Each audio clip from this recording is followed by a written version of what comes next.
Before I begin, I should add a clarification to the last video. Christ set the precedent of the conquest of death, but this precedent is not sufficient to reclaim authority over the world of death, because that world exists in a state of pure death. Christ never descended that far into death, because return would be impossible. As he never descended that far, the precedent he set lacks the potency to reclaim authority from the world of death. Also, I should mention that the punishments that the Son is threatened with are permissible because he gave his permission before beginning the great work. He permitted the Father to use any means to motivate him to complete the work. His circumstances are exceptional and not the norm. Okay, let's continue with the grand narrative. I remembered more of the child's time in the heavens, more of the experiences of the Holy Spirit, which I spent time detailing in my video, The Trinity, Saturn, Jupiter, and Uranus. What I remembered is shocking and troubling, and also far too important to keep secret. Considering the implications of what I'm about to share, you could be forgiven for asking why on earth I would choose to share it. But the simple truth of my situation is that it isn't my place to choose. It is my place to speak what I am shown. In my video on the Trinity, I stated that the Holy Spirit explored the rape punishment and no longer saw it as a punishment. And this is true. But from what I've seen more recently, it's clear to me that I need to make a correction to a sequence of events in that video.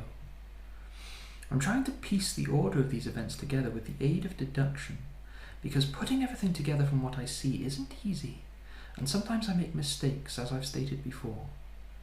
I believe that part of my job is to demonstrate that imperfection exists in everyone, even those sent by God. When the Son was called to see the Father and instructed to return to earth, I now believe that when he became rebellious, his suffering on earth was deepened, at which point he made the point that if he didn't go, then that punishment wouldn't affect him, at which point I believe he was threatened again with the rape punishment and sent away to consider. This allows room to explain what I have now seen. He was summoned once more at a later time, at which point his sin was returned, and that was the trigger for his lament before he was sent away again. I think that this is a more accurate order of events. It's difficult to give a perfect narrative of the things I see, because much of what I remember is fragmented, and although I work at piecing things together, the nature of what I see makes issues like this inevitable. Over time, these events become better integrated as I remember more, and as I explore what I've seen more fully. Writing these videos causes me to remember more too. This has been a very helpful and fruitful process. Don't expect perfection from me. Expect correction and evolution. After the second girl had been revealed as evil and had been converted, and after she had been forgiven by the Son, and the two girls had entertained him, after he had been threatened again with the rape punishment, yet before his sin was returned to him, the Holy Spirit became curious about the rape punishment he'd been threatened with. He was torn between fear of that punishment and fear of life on earth. He found that he could enter the experience, examine it, and experience it. I won't go into much detail except to say that over time he learned to enjoy it and completed the punishment, so he ceased to fear administration of the punishment. There was a meeting place that wasn't far from his room. He would go there from time to time, but after he had completed the punishment, something unexpected happened. There had been hints before, but it became undeniable. For some reason the people recognized him. One propositioned him and praised his courage. A woman approached him and condemned him for his actions. Apparently his actions had not been private as he had imagined, but instead were publicly visible. He wasn't testing the experience, but actually engaging with it, and worse, the people who had been there, whom he had assumed were some form of simulation, had actually had souls, and they were all around him. He defended his actions to the woman and told her that everything had been consensual and that she should be willing to accept the peaceful activity of others. He left quickly, for he was terribly embarrassed, knowing what they knew about him. Eventually he found the courage to return, and the woman approached him again and thanked him for encouraging her to find acceptance of others. She asked him his name. He was puzzled because he thought that names were visible around the head of the energy body. At some point he had learned how to see these energy bodies with greater subtlety and could see names. He could see hers, he thought. He told her his name, but that didn't satisfy her. He told her that she could see his name, and that didn't satisfy her. She said that it was possible to reveal your name more clearly, and she proved it by revealing her name to him. It turns out that there is far greater subtlety to these names than I previously thought.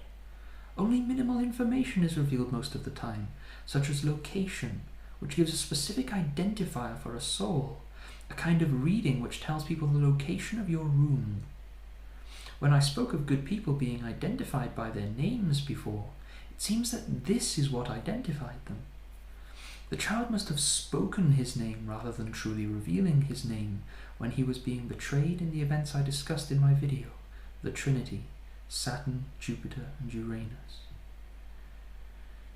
When this woman revealed her name to him, it contained her entire character and was quite pleasant. He praised her for her name, and she was pleased. She seemed quite proud of it. I felt in her heart that she was being a little bit disingenuous about her reasons for wanting to see his name.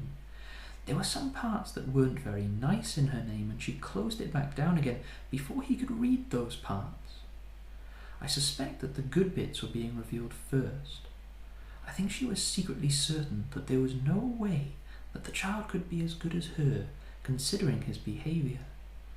I remember her looking at her name in a mirror and trying to understand why there were bad parts.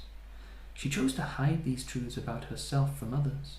From what I've seen, there were some really nasty parts that she could barely look at and which she hid from others. She always shut her name back down before those parts appeared. She told him how to reveal his name, so he did it, and the result was shocking. It happened very quickly. Her face and form twisted. There was shock, disbelief, and horror on her face. She was immediately driven back to the wall, and then driven back to her room. This occurred at a creepy, supernatural speed. It was very fast. The boy didn't understand, and he looked around. The same thing happened to several others who saw him. They recoiled and twisted in the same way, and were driven back to their rooms. Others looked upon him with pure love, like they were basking in a warm glow. It was like they'd found pure contentment. He thought that they must have been evil people, so he ran around showing his name to people and drove several others away. He began to see this as a game. The reactions were a lot of fun to watch, and he thought he was doing good. In the end, it was explained to him that those people weren't evil. They just weren't capable of processing and accepting his name. The shock of being confronted with such potent truth was overwhelming them. His name had great power and meaning. There was a fullness of acceptance. When this acceptance touched those of a similar understanding, it filled them with a comforting joy. He enjoyed making people feel happy with his name, and he reasoned that by confronting the others with truth, they would learn to grow. He began appearing regularly at this place. He'd reveal his name and run around. He was having a lot of fun. Unfortunately for him, a man had come to that place after hearing the rumors. He tried to see the child's name whilst remaining inconspicuous, but couldn't see it clearly from his location. He saw enough, however, to know that he'd found what he was looking for. He made his move. A surge of power swept the room and drove the inhabitants into a form of unconsciousness. He had overwhelmed their minds. Their expressions became blank and they didn't move. The man approached the child and was completely unfazed by his name. He didn't recoil or experience bliss. The child had felt the surge of power, but had successfully endured it. The man attempted to overwhelm him with power.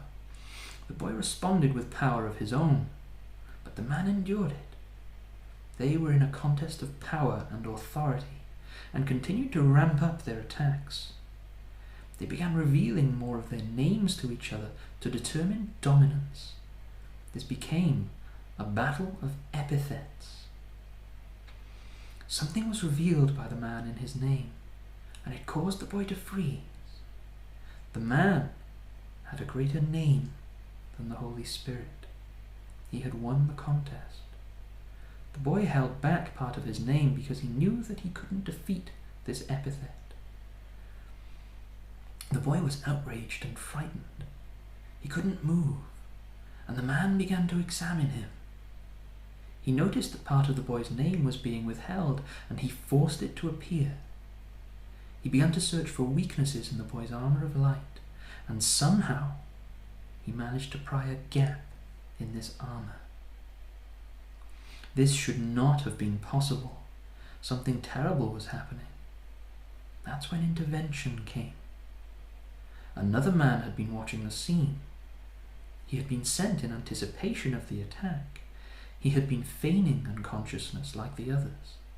But upon seeing the boy's armor being breached, he knew that he must act, because such a thing should not have been possible. He rose and approached. This was no ordinary angel. This was an angel of great authority, some kind of archangel. He engaged the man in a contest of power. He was more skilled at revealing epithets, and the battle was longer.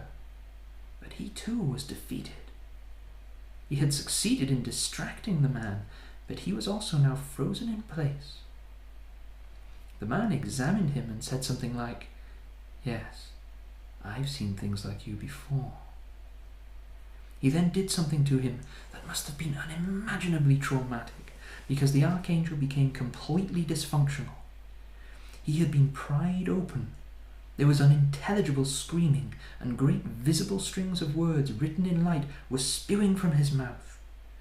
The evil man grasped these words and began editing them. It was terrible. I only saw parts of it because the man looked at the child and said something like, "You don't get to see this." Then he drove the child into unconsciousness with overwhelming power and authority. The child came around, and when it was noticed, he was driven under again, and this continued to happen. The child became more capable of enduring the power and began to regain consciousness far more quickly with each attempt. When the man had finished with the archangel, he seemed to have decided that he'd done enough, or that he was out of time. He moved to leave, but the child was furious and determined to stop him. He launched an assault upon him with his light, but it only irritated the man. The man turned on him and approached. He reached his hand towards the boy's head and began to edit the boy's name. I don't think he could rewrite God's words, but somehow he repositioned them. He had vandalized the boy's name. He then turned and walked out into the corridor. Someone appeared there and confronted him. The boy couldn't see who it was, but he saw the contest of light. A battle was underway in the corridor. This battle wasn't one-sided. It moved back and forth as each participant ramped up their attacks. Eventually, the evil man was subdued, and Christ entered the room. The archangel had contacted him before making his move. The boy was freed, and the man was taken away. The archangel was also taken away, and the boy was told that they had been looking for this man, and that they were pleased to have flushed him out and captured him. The child, the Holy Spirit, was taken to see the Father because his being had been damaged. Christ and the Father looked at him and puzzled over what had been done and how it had been achieved. None of the meaning of his name had changed, but some words had moved. The gap in the boy's armor was repaired, but it was decided that the name should be left alone. The boy was upset because there used to be a wonderful golden glow when he shone his name, and it was gone. But they talked him round to to leaving things as they were, his name still had its power. I'll tell you what I understand of what happened to the man and the archangel later, but first I need to explain to you what was happening and its significance. To do that, I need to speak to you about the archetypes of thought. Before that, let me explain the structure of the place where all of these events occurred. I've learned a lot from exploring these memories, and my understanding of several topics has advanced dramatically. Every light is a soul, and every soul is a vehicle of light. These vehicles are not you. They carry you, just as your body of flesh is not you, but carries you. You are a being of thought. Light is also a structure of thought, but it is designed to carry you. Every light is alive, because every light is filled with a being of thought and is itself formed of thought. The place I've been speaking about is heaven. Heaven is a place. The room, which is the identifiable location of a person, represents that person's vehicle of light, their soul. This realization is going to force me to adapt the language I use, because I'm in the habit of using soul to mean a person. This is fine most of the time, but a person's being can wander out of their soul. This is a very important concept because it's central to the process of evolution. As I've been working with these ideas, I remembered that the boy had a very spacious and luxurious room. He saw some other people's rooms and they were not the same. The girl who betrayed him had a horrible, filthy room and it was small. When the boy's sin was returned to him, his room had become filthy and tiny. It was an awful place. I suspect that the room was being kept artificially large until he left, even after it was made tiny, because the oppression of sin squeezes the soul, which squeezes the being who resides in that soul, and his sin should have squeezed him more than this due to its severity. Familiarity with cotemporality theory will help you here. You can find the details of cotemporality theory on my website, cotemporality.com. I'll place a link below. Everything in the universe as expressed in photons exists visibly along the third dimension of time in the form of a ladder of light. The original photon, which is Christ's vehicle of light, is the origin of all manifestation in the universe. The universe began with a single photon. This photon moved in a quantized manner through the third dimension of time. This movement along the z-axis of time led to the original photon existing in many locations in third dimensional time simultaneously, because all of time is simultaneous. A more accurate way of saying this is that Christ chose to exist at multiple locations in third dimensional time. These photons all inhabit the same locus of first and second dimensional time. Thus, they appear together at the same time in space. In this way, what I call cotemporal generation occurs as the original photon travels along the third dimension of time. This cotemporal generation leads to the generation of cotemporal photons, photons which are exact copies of each other because they are the same photon, having traveled through third dimensional time. They exist together in space, and so can interact within space, but also have a connection through time. This connection through time is the reason for quantum entanglement and the like, and the physical constants are the consequence of everything being formed of light, and every photon being the same photon displaced in different ways within the 3 dimensions of space and the 3 dimensions of time. The physical constants are derived from the properties of the one and only photon. If you find this interesting, please check out my website, cotemporality.com, because this is the actual unified field theory. So, heaven. Movement along the third dimension of time is movement into a higher energy state. This is energy in the form of intensity or density of light. The further you go along the third dimension of time, the more intense the light becomes. Remember that these lights are souls, and souls are vehicles or rooms in which our beings dwell. Evolution of being is the process of learning to accept and transmit higher intensities of light. The measure of our progress as a soul is defined by our capacity to tolerate light, our capacity to dwell in rooms of higher purity, of greater proximity to God. When the judgment comes, we will be judged according to our capacity to accept and transmit light, and this is informed by our deeds, which are informed by our character. Those who've reached a sufficient level of tolerance for light will be moved into a new room. They will be given a new soul for their being to inhabit at a higher level of existence in the kingdom of heaven. Remember what Christ said, "Do not let your hearts be troubled. You believe in God, believe in me as well. In my Father's house are many rooms. If it were not so, would I have told you that I am going away to prepare a place for you? And if I go and prepare a place for you, I will come back and welcome you into my presence, so that you also may be where I am. You know the way to the place where I am going." "Lord," said Thomas, "we do not know where you are going, so how can we know the way?" Jesus answered, "I am the way and the truth and the life. No one comes to the Father except through me. If you had known me, you would know my Father as well. From now on you do know him and have seen him."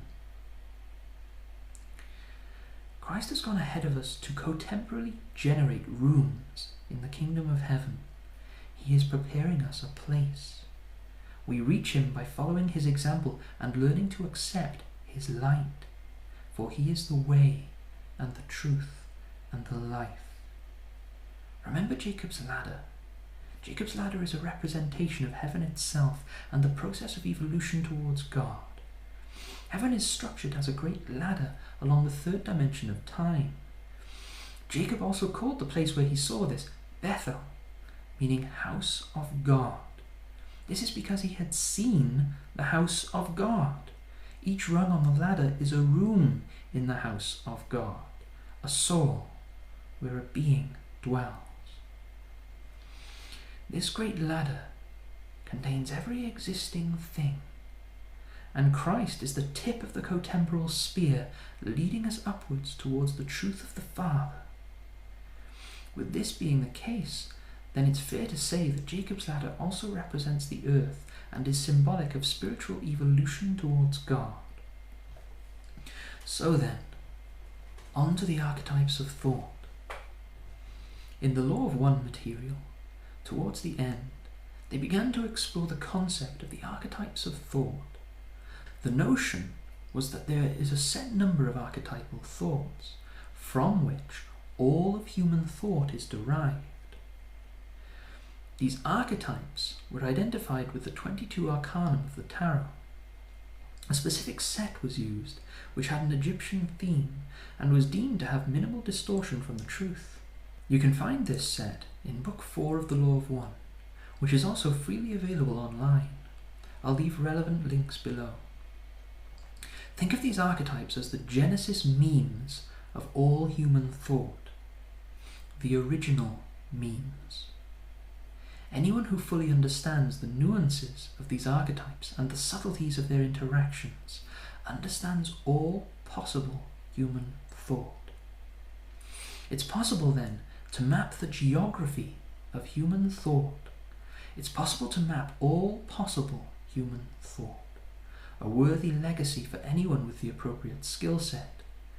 These tarot cards, the major arcana, are images which represent complexes of thought. Each complex is an archetype, and the images contain the meaning of the archetype, which can be decoded with study. Really, it would be ideal if a person or a group with an understanding of psychology and Egyptian symbology, as well as an understanding of memes and modern culture, were to translate these tarot cards into a form which is comprehensible to those of us living in the modern age. The meaning would have to be preserved as much as possible, but these tools would become available to anyone interested in understanding the workings of human nature. I give this idea weight because there is truth in it. They are right that we are formed of a set of archetypal thoughts. How does this relate to the experiences of the child and the archangel? I'll get there, don't worry. Part of the creation of the rules of our universe involved the choosing and refinement of archetypes of thought through which the universe could be defined, interpreted, and experienced. The Father spent a great deal of time creating a masterpiece. This masterpiece was to be the being of Christ, the blueprint for the universe. He wrestled with possibility and refined thought until he had formed a series of archetypes and defined the ways in which they meshed together and interfaced. He had inherited archetypes from those who came before, and these were always being refined over time. There are many ways to express these archetypes, many ways to interpret their meaning.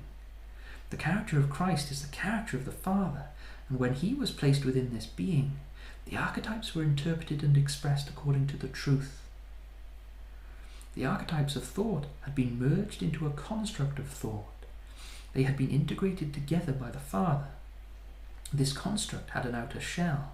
This shell was the armor I spoke of earlier. The armor that surrounds the being of the Son. I saw this as having a humanoid shape. This armor should be impenetrable because its strength is defined by its proximity to truth. The more closely the archetypes align with the truth, the more perfect their meshing becomes until there is no seam. There is perfect integration. The staggering fact of an attacker succeeding in breaching this armor means that our present archetypes are imperfect and do not represent the pure truth. When the being of Christ was formed, Christ entered that being. He then entered the first photon, the first vehicle of light, the first soul of our universe. Moving through the third dimension of time, Christ created exact copies of his vehicle of light via cotemporal generation. These vehicles were all left empty except for the tip of the spear, which was occupied by Christ himself. Either before, during, or after he had done this, I don't know which, the being of Christ was also copied, so that beings were available for everyone else to engage with the creation and experience the archetypes. You're not going to like what I'm going to tell you next, though, but it is the harsh truth. Christ's being is a masterpiece made by the Father, but making it was a tremendous effort. The masterpiece was copied, but the copies are like mass production models. They were copied according to a set of rules which made them clearly inferior to the masterpiece. This wasn't thought to be a problem. It saved a lot of effort. They were still well made and well integrated, but they lacked the mastery of integration of the original. These beings were capable of experiencing everything properly, and they were stable. It wasn't thought possible that a hostile being might think to attack the integration of these beings, or that they could find a way to do so. We now know better. The man who attacked the Son not only knew that he could unravel a person's being, but also knew how to do it. Worse, he was able to open the armor of the Father's masterpiece, although it did take him time. When he attacked the Archangel, he found it a simple thing to open his armor and edit the archetypes of thought which formed his being. The Archangel was not occupying a masterpiece, and so was vulnerable to this cruel editing. To the best of my understanding, this is what was happening. This evil man is part of another great darkness. This darkness is well hidden and succeeded in infiltrating heaven itself with the goal of compromising the Son. The greatest point of weakness of the Son is his diminished forms, of which the Holy Spirit is one. That is why the boy was targeted. It was an attempt to destroy the Son before he becomes Christ again. The evil man was unfazed by the acceptance of the child. This doesn't mean that acceptance isn't the solution to darkness. What it means is that our definition of true acceptance, our definition of the true law, is incomplete and incorrect. When the man looked at the child, He didn't see acceptance which included him according to the definition of the truth within him. This means that the man had a different complement of archetypes to the child. Either he didn't come from our universe, or his complement of archetypes were altered by someone with understanding of another universe. The troubling implication is that the man possessed a set of archetypes which were better defined than our own. This better definition had led to a better understanding of truth and a better understanding of true acceptance. Using his advanced understanding of thought, the man could see the gaps in the father's masterpiece and manipulate them. I suspect that he traumatized the archangel by injecting a foreign archetype into his being, so that within the archangel's being there was a contradiction at the level of the archetypes. Thus, an idea was simultaneously true and untrue. Something familiar had been turned radically on its head, and the trauma was beyond endurance. This was possibly the most extreme form of rape. When someone is raped, their character changes. There are many ways to alter a person's character through trauma. This change in character occurs as a response to outside stimulus of a traumatic nature. The change is very painful and doesn't heal until the experience has been properly understood, accepted, and integrated. And even after this, although the pain heals, the new character is not the old character. It has evolved. This is a very challenging process. It isn't easy to heal from such trauma, but the experience of rape is understandable to us because it exists within the definition of our complement of archetypal thoughts. The trauma inflicted upon the archangel was of a type which cannot be processed because it comes from an alien system of archetypes. The only solution is to find a way to have that archangel understand and integrate the new concept into his existing archetypes. That's a staggering burden. He's encountered something outside of what should exist according to the definition of his being. I remember even more now, and the man had also inserted an alien concept into the child. The child saw the contradiction, and that something was both true and untrue. But his response was, so. It didn't faze him. This disturbed the man because it should have been traumatic beyond endurance, yet the boy simply accepted contradiction without being perturbed by it. The more it was shown to him, the more he was amused by it rather than shattered by it. That is when the man decided to pry open his armor. It seems that injecting a foreign archetype can be done without opening the armor, but editing archetypes requires it. The injection of the foreign archetype is like a form of computer hacking, which opens the system to the attacker, baffling and traumatizing the victim so that they can't resist the attacker's ministrations. The foreign archetype shatters the integration of the armor shell by shattering the integration of the archetypes, leaving holes through which the attacker gains access. I remember now that the father had done something to the boy which had made him capable of holding contradiction. Maybe a change to his name. They had known about the threat. The boy must have been a form of bait. So what the hell is going on? To tell you that, I must redefine for you the nature of the Creator. Many think of him as perfect and unchanging. But I think this is a misinterpretation. I think that he is perfectly changing. A being of perfect evolution. The true Father is exploring finity and learning.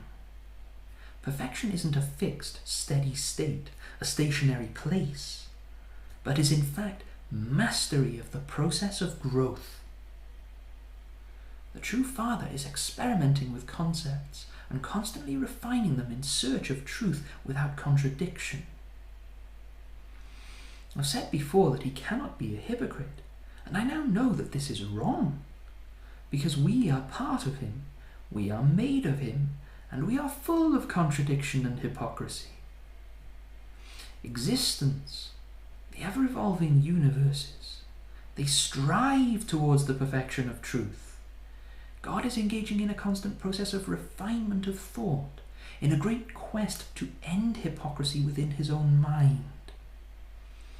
I think it's true that we are reaching for something which does exist in potential. I think the pure truth can be found, and that when we find it, we will truly know God. At some level, he must already be there, calling to us. When we reach him, I suspect that he will find some new concepts to explore, and we'll start the process again, always growing. The creation is a mind, the mind of God. Like any great thinker, God is always poking holes in his ideas. Each of us is encouraged to embrace truth and reject hypocrisy. The creation tends towards truth. This is the cause and action of karma. An unbalanced action has to be balanced for the sake of consistency within the mind of God. He withdraws from us when we are filled with hypocrisy, because he sees the hypocrisy and knows that you have no foundation. You are thoughts without weight and impact, easily dismissed by his mind. When we are found to be hypocrites, God confronts us with truth, whether we want to face it or not.